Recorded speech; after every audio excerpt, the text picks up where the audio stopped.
Assalamualaikum dan salam sejahtera. Okey, hari ni saya nak ajar sikit korang macam mana bukan macam mana lah, siapa-siapa yang ada masalah tak boleh nak top up. Biasanya masalah top up ni biasa yang beli kat 7E ke kat Petronas ke yang pakai nombor PIN tu, dia biasanya tak boleh nak top up. Okey, hari ni saya nak ajar macam mana nak guna, macam mana nak atasi benda-benda ni. Okey, first kali, kalau siapa yang tak boleh nak top up tu, korang kena install dulu app MyU Mobile ni. Install app MyU Mobile ni dulu. Okey, kalau tak ada internet pakai hotspot, siapa-siapa pinjam dulu hotspot dulu. Okey, first kali buka MyU Mobile app ni. Okey, lepas buka app mobile ni, pergi dekat login. Okey, yang ni korang masuk je nombor telefon korang kat sini. Lepas masuk yang ni nombor telefon, lepas tu tekan get OTP nanti warna oranye, tekan get OTP. Nanti dia akan hantar nombor PIN lah, hantar nombor PIN. Masuk nombor PIN ni kat sini. Okey. Okey, ni saya masuk nombor saya dulu.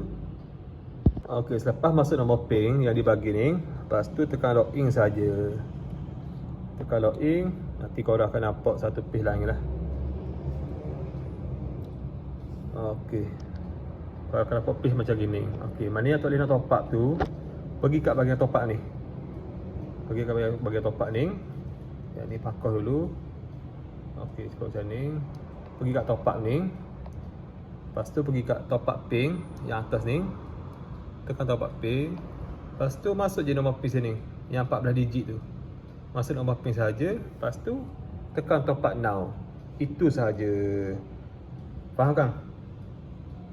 Okey, tak faham korang boleh tengok balik, back balik. Okey, pergi kat top up. Lepas tu pergi kat top up PIN. Lepas tu masuk je nombor PIN tu kat sini. Lepas tu tekan top up, dia akan terus masuk. Lepas tu kalau nak langgang dia, mudah saja. Nak langgang internet dia, pergi kat yang tambah kuning ni, orange ni. Tekan saja kat tambah ni. Lepas tu pilih lah pelan mana yang nak ni. Pelan mana yang nak, pilih saja.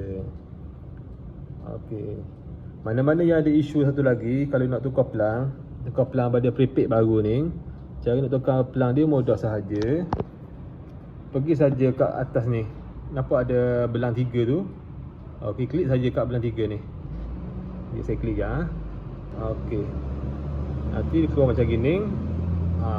Lepas tu pergi dekat ni. Kalau saya ni pelang baru dah. Kalau pelang yang lama Unlimited Fun ke JX ke, klik saja atas pelang ni.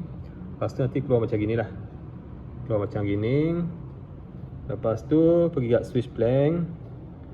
Mana-mana yang nak tukar pada pelang baru lah. Ni cara dia. Okey, yang ni jangan tersalah pilih lah. Kalau saya ni sebab saya tukar dah pelang. Jadi kalau yang belum tukar tu nanti akan ada keluar 3 sini. Yang ni untuk postpaid, yang ni untuk modem, satu lagi ada prepaid sini. Okey, bila ada prepaid sini, korang klik saja prepaid kat sini. Dia tekan prepaid, nanti suruh continue ke apa, saya lupa dah. Lepas tu dia akan change pada pelang baru, pelang yang 5G prepaid ni. Kalau tak faham, boleh komen lah, komen. Lepas tu mana-mana yang nak share info ni boleh share lah. Jangan lupa subscribe lah, like banyak-banyak. Okey, rasanya setakat tu saja untuk malam ni, untuk hari ni. Kalau tak faham boleh boleh komen je. Kita jumpa lagi di next video. Bye bye. Assalamualaikum dan salam sejahtera.